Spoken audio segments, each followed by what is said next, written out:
People like you don't belong behind the wheel, Officer Rick Mason sneered, leaning over Jamal's car window. His badge gleamed under the afternoon sun, but the smugness on his face burned brighter. Jamal Bryant, 17, froze, both hands gripping the steering wheel. His heart pounded, not from guilt. He had done nothing wrong, but from the weight of every headline he'd ever seen. "Step out of the vehicle," Rick ordered. A small crowd gathered at the corner gas station. Some pulled out their phones. Most just stared. No one intervened. Jamal climbed out slowly, eyes locked on the ground, hoping compliance would protect him. But the humiliation came fast. Rick snatched Jamal's backpack from the passenger seat, yanking it open and tossing books onto the asphalt. "What's this?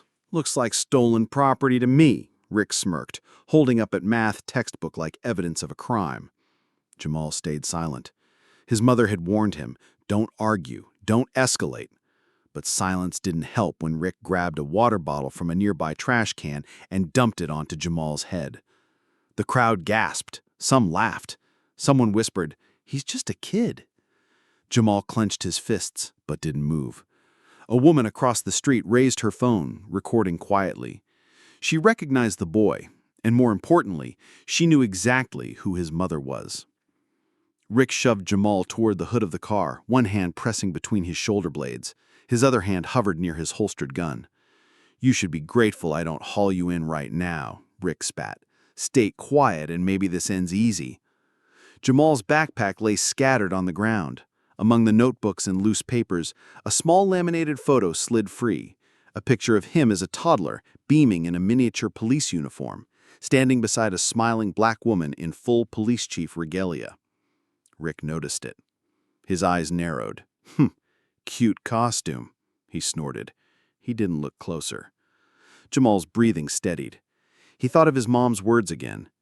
They'll see the uniform, not the person. But today they would see both. The woman filming kept her camera steady. Her voice, barely above a whisper, carried across the lot. "Oh, he's done for now. That's Alicia Bryant's boy." Rick didn't hear. Or maybe he did, but arrogance made him deaf. A black SUV pulled up, tires screeching. The door swung open, and out stepped Alicia Bryant, full uniform, eyes sharp as a blade. The bystanders stiffened. Rick straightened, finally registering the growing silence. Alicia's boots clicked against the asphalt as she approached. Her badge glinted. Her gaze cut through Rick like glass. "Officer Mason," she said, voice calm, deadly. "Is there a reason you're harassing my son?"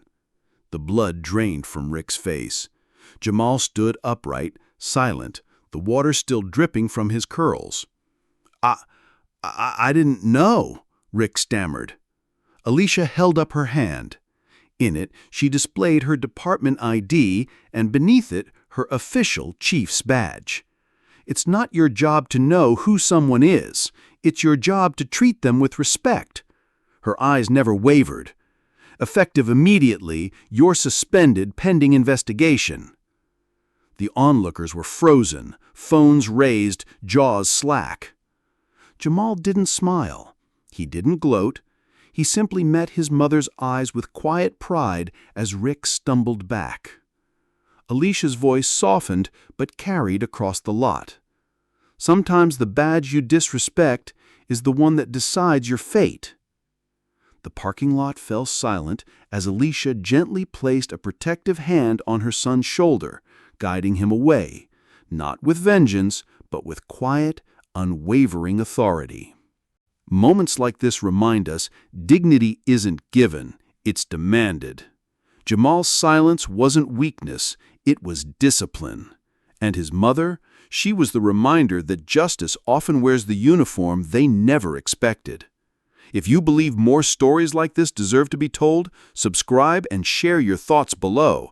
Sometimes, quiet power speaks the loudest. In the end, Jamal didn't need to raise his voice or his fists. His presence and his mother's quiet authority spoke volumes. This wasn't about revenge. It was about accountability, about showing the world that titles and badges mean nothing without integrity. If stories like Jamal's remind you how easily respect can be denied and how swiftly it can be reclaimed, consider subscribing for more quiet victories that matter. Because sometimes the badge you disrespect is the one that decides your fate.